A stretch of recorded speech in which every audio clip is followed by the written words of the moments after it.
I want to go to Czech and ask for a loan and, like start my own business, flipping houses. Nothing beats a Jet2 holiday. And right now, you can save 50... Babe, Somebody... this is a hole.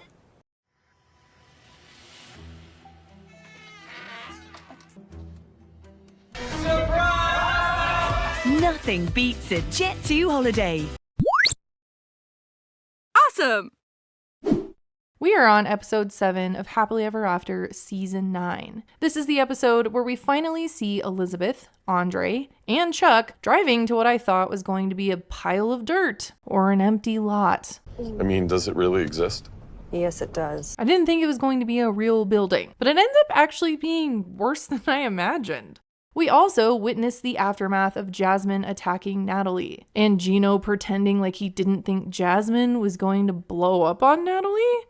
Yeah, I'm sorry that happened. I was not expecting that to be like that. Oh, you didn't expect Jasmine to freak out, scream, act possessed? Like she's done hundreds of times? Okay. Natalie seemed to have the correct response of getting the heck out of there. I just want to go home. I want to get out of Michigan right now. I want to go home. But conveniently can't get an Uber. Production did not offer you a ride home. I think that's the least they could do. It's so weird too how Gino's outside and Jasmine and Matt are just hanging out with Gino's family inside. My family invited Matt too? Then this guy comes out. He was one of the people smiling while Jasmine was going after Natalie. He makes his way to Gino and says, "Oh, come inside." You can't let Jasmine ruin your time with your family. So we need to at least go in there and try and have some fun. Yeah, Gino, go enjoy time with Matt. This is so weird. The smiling, the pats on the back to Jasmine, the jokes. You made a dramatic entrance. Gino's cousin's wife also explains to Jasmine that Natalie really didn't know the Gino situation because he lied about it. He acted like he was full send on getting a divorce. He lied to her too.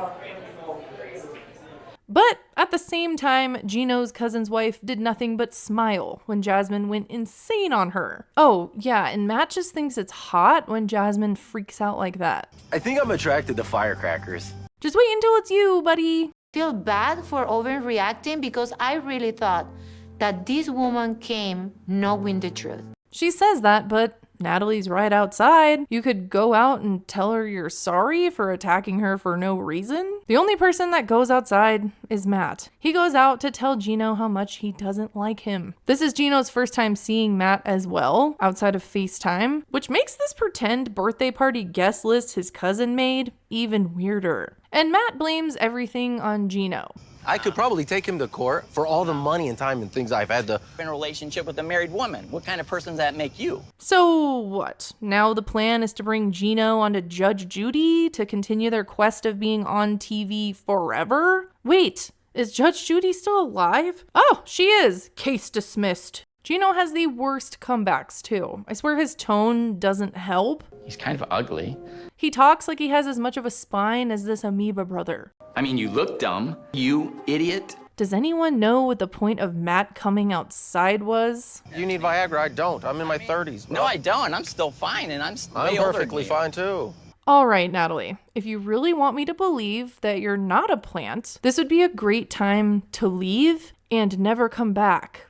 Ever again. And speaking of people I never want to see ever again, let's talk about Brandon's parents popping out for a surprise and almost giving Julia a heart attack. Surprise! Julia's face? I'm dying. Help me. Did you know that? No. I don't want to see Brandon's parents again though, because Betty triggers my fight or flight response. There's one guest room in our lab. Our room? No, this is not your room. This is guest room. Ah, run away. When Brandon and Julia greet her parents who are visiting from Russia, I thought these would be the new parents we would be focusing on. I mean, Julia's parents are divorced and only visiting for a month, but it would be a nice break from Betty. I think you should tell us in advance when you're coming. I probably should, but I didn't. I'm sorry. What's scarier to you? Comment below. A partner with an umbilical cord stuck to your mother-in-law, and then that mother-in-law constantly shows up unannounced with a key to your house. Or your dingbat husband lying to you about a $75,000 investment. Betty, I might pick you.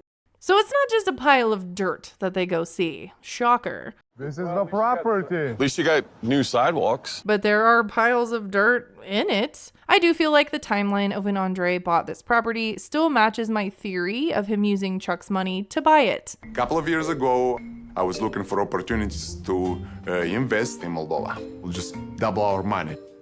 I want to go to Chuck and ask for a loan and, start my own business, flipping houses.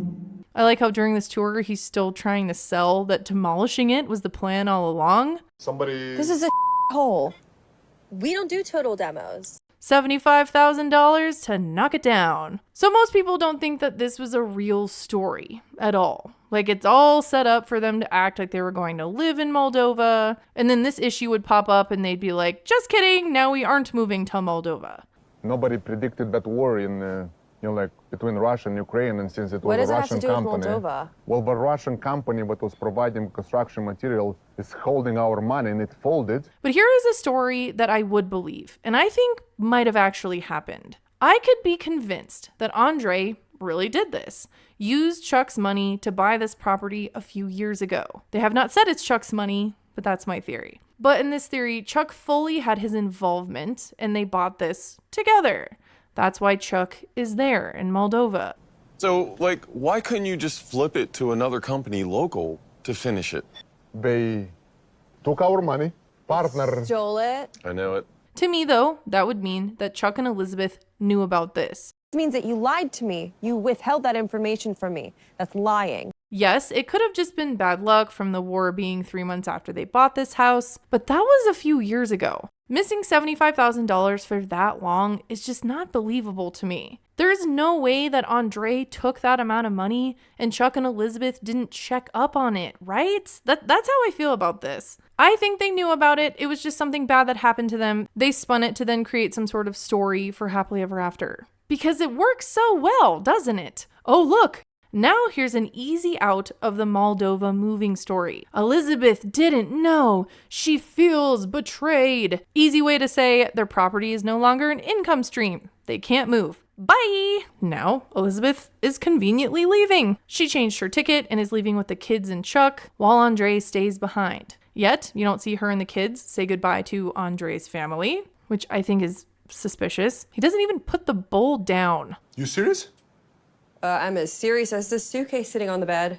So the kids aren't saying goodbye to all of this family they never see? This is my husband in this environment. I don't want it. I don't want this life. She just wheels out, and he says that when he comes back to the US, he's selling their house. But in the preview for next week, when they are back in Florida and then Andrei comes back as well, she just asks if he got their money back. She left with her dad and just had to leave Moldova immediately, but I bet he magically arrives with his money back somehow. If you remember and that happens next week, please come back on this video and comment.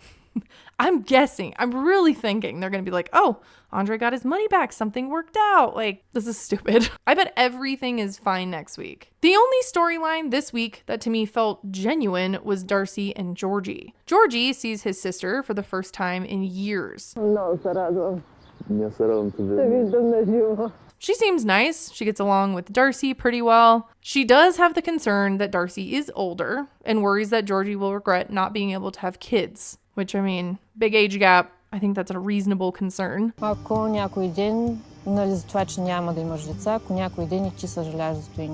They do have this big fight conveniently the night before they're supposed to meet Georgie's parents. I mean, not surprising. I've noticed too that I don't see a lot of happiness between them. After all this, I don't know. Do you still want to meet my family, my parents? But in this episode, they work the fight out and we see them walking to meet Georgie's parents in the preview for next week.